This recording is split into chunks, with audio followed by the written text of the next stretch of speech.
This channel's content is strictly for educational and informational purpose and does not endorse or promote any form of violence, harm, illegal activities, self-injuries and communal disharmony. রাত পোহালেই পঞ্চম দফার vote. Serampore, Barrackpore, Hooghly, Bongaon, Howrah, Uluberia ও আরামবাগে vote গ্রহণ ঘিরে ব্যস্ততা রীতিমতো তুঙ্গে। 7 কেন্দ্রের ভোট গ্রহণ ঘিরে চড়ছে ইতিমধ্যেই উত্তেজনার পারদ। সকাল থেকেই ডিসিআরসি কেন্দ্রে ভোটকর্মীদের ভিড়, ইভিএম সহ ভোট সরঞ্জাম বুঝে নিয়ে বুথে ইতিমধ্যেই রওনা দিয়েছেন অনেকে। বুথে পৌঁছে গিয়েছেন বাহিনী এবং পুলিশও। পাশাপাশি নির্বাচন কমিশনেও তৎপরতা ইতিমধ্যেই তুঙ্গে, কারণ কালকেই ভোট এবং ভোট ঘিরে ইতিমধ্যেই ভোটের আগের দিন যেরকম তৎপরতা থাকে, একেবারে শেষ মুহূর্তের প্রস্তুতি। ইভিএম সহ অন্যান্য যে বিষয় সেই সমস্ত খতিয়ে দেখা, একই সঙ্গে নিরাপত্তার বিষয়টাও কিন্তু যথেষ্ট গুরুত্বপূর্ণ, কারণ ভোট যত দক্ষিণে এসেছে হাওয়া কিন্তু ততই গরম হয়েছে। ফলে কালকের ভোটে যাতে কোনো রকম কোনো অশান্তি না হয়, আগের ভোটগুলোর মতন শান্তিপূর্ণ ভোট হয়, আপ্রাণ নির্বাচন কমিশন সেই চেষ্টা করবে, এমনটাই হচ্ছে প্রাথমিকভাবে খবর রয়েছে। এবং সেই জায়গায় দাঁড়িয়ে কিউআরটি টিম থেকে শুরু করে বুথে বাহিনীর সংখ্যা সমস্তই বাড়ানো হয়েছে। স্পর্শকাতর বুথ ধরে ধরে গোটা বিষয়টা কিন্তু একেবারে সাজিয়ে নেওয়া হয়েছে।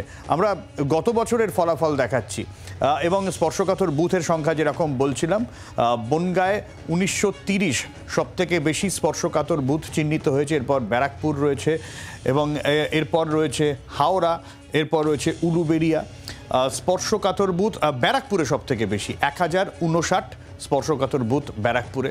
ফলে খুব স্বাভাবিকভাবেই অর্জুন সিং এবং পার্থ ভৌমিকের যে লড়াই, সেই লড়াইয়ের জায়গায় দাঁড়িয়ে কতটা শান্তিপূর্ণ ভোট হয় ব্যারাকপুরে, হাওড়া, উলুবেড়িয়ার দিকেও নজর থাকবে। সেই সমস্ত দিকে আমাদের নজর থাকবে। 1059টি স্পর্শকাতর, 605 হাওড়ায় এবং উলুবেড়িয়া 694টি স্পর্শকাতর বুথ, 550 বুথ বনগাঁয় যেগুলোকে স্পর্শকাতর বুথ হিসেবে চিহ্নিত করেছে। সেই সমস্ত বুথগুলিতে আলাদাভাবে নজরদারির ব্যবস্থা করছেন নির্বাচন কমিশন। এর আগে আমরা গত কয়েক দফায় দেখেছি ভোটের শুরুতেই ইভিএম গোলমালের কয়েকটা খবর এসেছে। ফলে একেবারে শেষ মুহূর্তে আজকে সেই ইভিএমগুলোও একবার ঝালিয়ে নেওয়ার প্রস্তুতি চলছে। ভোটকর্মীরা ইতিমধ্যেই পৌঁছে গিয়েছেন, এখনও পৌঁছাচ্ছেন। নিরাপত্তা কর্মীরা তারাও পৌঁছে গিয়েছেন। একেবারে শেষ মুহূর্তের প্রস্তুতি সারা। আমরা একটু আপডেট নেওয়ার চেষ্টা করব। বরুণ রয়েছে ব্যারাকপুর থেকে, কারণ ব্যারাকপুরের ওপরে আলাদাভাবে সমস্ত রাজনৈতিক মহলের নজর রয়েছে কতটা শান্তিপূর্ণ ভোট হয় ব্যারাকপুরের। বরুণের কাছ থেকে আজকে ভোটের আগের দিন ব্যারাকপুরের হাওয়াটা একটু জানতে চাইব। অবশ্যই নিরাপত্তার বা হাওয়া কীরকম রয়েছে, প্রস্তুতি কীরকম রয়েছে এবং রাজনৈতিক হাওয়া বলুন ভোটের ঠিক আগের দিনে ব্যারাকপুর কীরকম?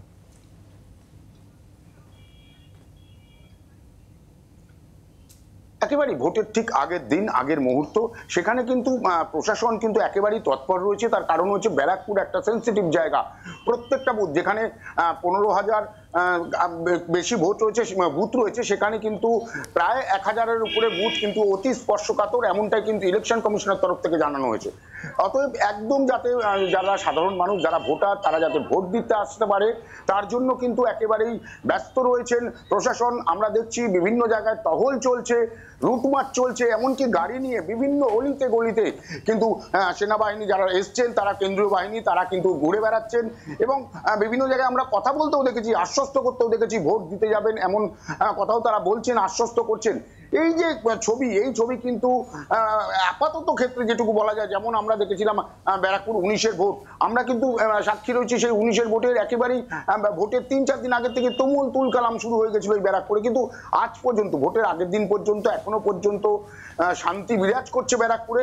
বলা যায় এখনো পর্যন্ত কোনো রকম রক্তপাতের ঘটনা বা কোনো রকম ঘটনা কিন্তু এখন পর্যন্ত বা দুর্ঘটনা কোনোটাই এখনো পর্যন্ত কিন্তু ব্যারাকপুরে ঘটেনি। কিন্তু এটাই সাধারণ মানুষ চায় যে তারা শান্তিতে আসবে এবং শান্তিতে তারা ভোট দেবে। এখন দেখার বিষয় এই শান্তি কতক্ষণ বিরাজমান থাকে। যদিও অর্জুন সিং এর তরফ থেকে আজকে কিন্তু একটা হুমকি দেওয়াই হয়েছে, যে তিনি একদম সরাসরি বলেছেন যদি কোনো শান্তিপূর্ণ ভোট হওয়াটা দরকার, এবং তিনি আশা করেছেন যে শান্তিপূর্ণ ভোট হবে। যদি শান্তিপূর্ণ ভোট না হয়, যদি অন্য তরফ থেকে কোনো অশান্তি ছবি উঠে আসে, যেমন আমরা দেখেছি আমডাঙ্গাতেও একটা বোমাবাজির ঘটনা ঘটেছে, এরকম যদি ঘটনা উঠে আসে তো কিন্তু তিনিও ছাড়বেন না। তিনি কিন্তু তার প্রতিঘাত করবেন, এমনটা কিন্তু তিনি বলেই দিয়েছেন।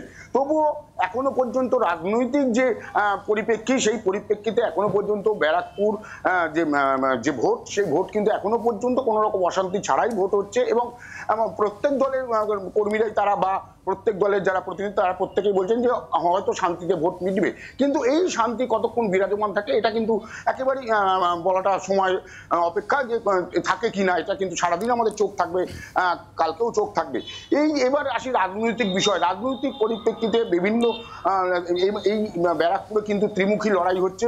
সিপিএম যেমন দেবদূত ঘোষকে দাঁড় করিয়েছেন, পাশাপাশি সিপিএম এবং কংগ্রেসের যে জোট, সেই জোটের তরফ থেকে দাঁড় করানো হচ্ছে দেবদূত ঘোষকে। পাশাপাশি বিজেপির থেকে দাঁড়িয়েছেন অর্জুন সিং, যিনি গতবারে জিতেছিলেন 14,000 কিছু ভোটে তিনি জিতেছিলেন, এবং সেইখানে কিন্তু দাঁড় করানো হয়েছে আরেকজন একেবারেই ব্যারাকপুর অঞ্চলেরই মানুষ, পার্থ ভৌমিক, তৃণমূলের তরফ থেকে তাকে কিন্তু দাঁড় করানো হয়েছে। এই যুযুধান তিন পক্ষ কিন্তু কেউ কাউকে এতটুকু জমি ছেড়ে দিতে নারাজ। তারা কিন্তু আগের দিনও বলেছিলেন যে একেবারেই যে ব্যারাকপুরের ভোট, সে ভোটে বিজেপি সিপিএম এর তরফ থেকে বলা হয়েছে যে তারা কিন্তু ম্যাক্সিমাম লোকের কাছে যাওয়ার চেষ্টা করেছেন এবং প্রায় 80% লোকের কাছে তারা পৌঁছেছেন তাদের বার্তা নিয়ে, তারা কি করতে চান বা ব্যারাকপুরে জিতে আসলে তাদের এজেন্ডা কি হবে। পাশাপাশি কিন্তু তুমি যদি দেখো যে বিজেপির তরফ থেকে অর্জুন সিং দাবি করেছিলেন তিনি 90% মানুষের কাছে তিনি কিন্তু পৌঁছে গিয়েছেন, এবং সেখানে পৌঁছে গিয়ে তিনি কিন্তু বারবার করে যে মোদির বার্তা, সেই বার্তা কিন্তু দিতে চেষ্টা করেছিলেন। আবার তৃণমূলের তরফ থেকেও কিন্তু তারাও দাবি করেছে তারাও 90% মানুষের কাছে পৌঁছে গিয়েছেন এবং সেখানে তাদের যে উন্নয়ন, অর্থাৎ দিদির যে উন্নয়ন, সেই উন্নয়নের বার্তা তারা কিন্তু তুলে ধরেছেন। এখন দেখার বিষয় মানুষ আগামীকাল ভোট দিতে আসবে, সেখানে কোথায় ভোটটা দেয় এবং 4 তারিখ যে ভোটের গণনা রয়েছে সেখানে কারা শেষ হাসি হাসে, শেষ হাসি কারা হাসবে সেদিকে তো নজর থাকবে, কিন্তু কালকের ভোটে যেন কারোর কান্নার কোনো কারণ না হয়। তবে ব্যারাকপুরে যেরকম আমরা বরুণের কাছ থেকে শুনছিলাম, এখনো পর্যন্ত সেরকম কোনো বড়সড় অশান্তির খবর ঘটেনি। পূর্ব অভিজ্ঞতা যা রয়েছে ব্যারাকপুরে, যে ভোটের কয়েকদিন আগে থেকেই অশান্তি, গণ্ডগোল, বোমাবাজি, ধমকি, খুনের ঘটনা পর্যন্ত ঘটেছে। সেই জায়গায় দাঁড়িয়ে ব্যারাকপুর এবারে শান্ত। ব্যারাকপুরে আজকে যখন শান্ত, ভোটের আগে যখন শান্ত, আগামীকালও শান্তিপূর্ণভাবে ভোট হবে সেটা আশা করছেন স্থানীয় বাসিন্দারা। যদিও অর্জুন সিং যেরকম বরুণ বলছিল যে হুমকি দিয়ে রেখেছেন যে কেউ গোলযোগ পাকানোর, অশান্তি পাকানোর চেষ্টা করলে কড়া জবাব দেওয়া হবে। এই জবাব পাল্টা জবাবে কোনো রকম অশান্তি যাতে না হয় তার জন্য কিন্তু নির্বাচন কমিশনও প্রস্তুত রয়েছে, কেন্দ্রীয় বাহিনীর টহল রয়েছে এবং নির্দিষ্ট যে স্পর্শকাতর বুথগুলো রয়েছে সেই সমস্ত স্পর্শকাতর বুথে আলাদাভাবে নজরদারি রয়েছে। কিউআরটি টিমের সংখ্যা গত যে দফাগুলোর ভোট হয়েছে তার থেকে আস্তে আস্তে যত দফা এগোচ্ছে, কিউআরটি টিম হোক, বুথে কেন্দ্রীয় বাহিনী মোতায়েন হোক, প্রত্যেকটা ক্ষেত্রেই কিন্তু সেই বিষয়গুলো বাড়ানো হচ্ছে। আগের থেকে অনেক বেশি সংখ্যায় বাহিনী মোতায়েন করা হচ্ছে, ফলে নিরাপত্তা যত দফা এগোচ্ছে আরও ক্রমশ কড়াকড়ি করছে নির্বাচন কমিশন। কারণ যত দফা এগোবে দক্ষিণের ভোটে কিন্তু অশান্তির একটা আশঙ্কা রাজনৈতিক মহলেই রয়েছে। এবং আমরা দুর্গাপুরে দেখেছি গত ভোটে, যেখানে দুর্গাপুরে হিংসার ঘটনা ঘটেছে, যেখানে গাড়ির কাঁচ ভাঙচুর দিলীপ ঘোষকে ঘিরে, সেই জায়গায় দাঁড়িয়ে দক্ষিণবঙ্গের ভোট নিয়ে আলাদা একটা উদ্বেগ নজরদারি রয়েছে। সেই উদ্বেগ কাটাতে নির্বাচন কমিশন কিন্তু যথেষ্টই কড়াকড়ি করছে, যথেষ্টই তারা নিরাপত্তার বন্দোবস্ত রেখেছে। তবে এখনো পর্যন্ত বড়সড় কোনো ঘটনা ঘটেনি, যদিও আমরা গত কয়েকদিন ধরেই দেখেছি যে বিক্ষিপ্ত কিছু ঘটনা কিন্তু ঘটেছে, মারধরের ঘটনা ঘটেছে, খুনের ঘটনা ঘটেছে, খুনের অভিযোগ উঠেছে। সেই জায়গায় দাঁড়িয়ে একটা আশঙ্কা ছিল, সেই আশঙ্কা কাটিয়ে নির্বাচন কমিশনের সামনে এই মুহূর্তে বড়সড় চ্যালেঞ্জ। আগামীকালের যে ভোট রয়েছে সেই ভোট যাতে শান্তিপূর্ণ হয় এবং শান্তিপূর্ণভাবেই যাতে ভোট হয়, এবং তা ব্যারাকপুর, আমরা বরুণের সঙ্গে কথা বলছিলাম, ব্যারাকপুরের যে রাজনৈতিক হিংসার ইতিহাস, সেই রাজনৈতিক হিংসার যে ট্র্যাডিশন, সেই ট্র্যাডিশন ভাঙবে কিনা কালকে। এইবারের লোকসভা ভোট এখনো পর্যন্ত যেরকম মোটের ওপরে শান্তিপূর্ণ হয়েছে, সেই মোটের ওপর শান্তিপূর্ণ ভোটের নজির আগামীকাল ভোটেও আমরা দেখব কিনা সেদিকে অবশ্যই নজর থাকবে। আমরা আরও আপডেট নেওয়ার চেষ্টা করব। হুগলি থেকে রয়েছেন আমাদের প্রতিনিধি বিধান সরকার, কারণ হুগলিতেও আলাদাভাবে নজর রয়েছে। একেবারে দুই তারকার লড়াই হুগলিতে বিধান। সেই জায়গায় দাঁড়িয়ে হুগলির একটু রাজনৈতিক হাওয়া আজকে কীরকম সেটা একটু জানতে চাইব বিধান। একদমই সব্যসাচী, গতকালই প্রচার শেষ হয়েছে এবং আজকে সকাল থেকে যে ব্যস্ততা ছিল, ভোট কর্মীরা তাদের নিজ নিজ বুথে তারা পৌঁছে গিয়েছেন ইতিমধ্যেই ইভিএম নিয়ে এবং অন্যান্য সরঞ্জাম নিয়ে। এবং আমিও দাঁড়িয়ে রয়েছে এই ভোট গ্রহণ কেন্দ্রে। তোমাকে জানাতে চাইছি যে এই ভোট গ্রহণ কেন্দ্র একটা ইউনিক, এখানে জেলার মধ্যে একমাত্র ভোট গ্রহণ কেন্দ্র এখানে দুটি হয়েছে, যেটা হচ্ছে প্রতিবন্ধী পরিচালিত, অর্থাৎ এখানে যারা ভোট নেবেন তারা কিন্তু সকলেই কোনো না কোনো ভাবে তারা প্রতিবন্ধী, এবং এটাকে একটা মডেল করা হয়েছে জেলার পক্ষ থেকে। নির্বাচন কমিশনের একটা নির্দেশ ছিল, সেই অনুযায়ী এখানে জেলা শাসক একটু আগে ছিলেন, তিনি ঘুরে গেছেন এবং এইখানে সকাল 7টা থেকে কিন্তু ভোট গ্রহণ হবে। এটা সাহারগঞ্জের কেওটা এলাকায়। এবং তোমাকে জানাবো যে হুগলি থেকে জিজ্ঞাসা করছিলে যে হুগলি লোকসভা কেন্দ্র এবারে কিন্তু একেবারে নজর থাকবে সবার, তার কারণ হচ্ছে এখানে এক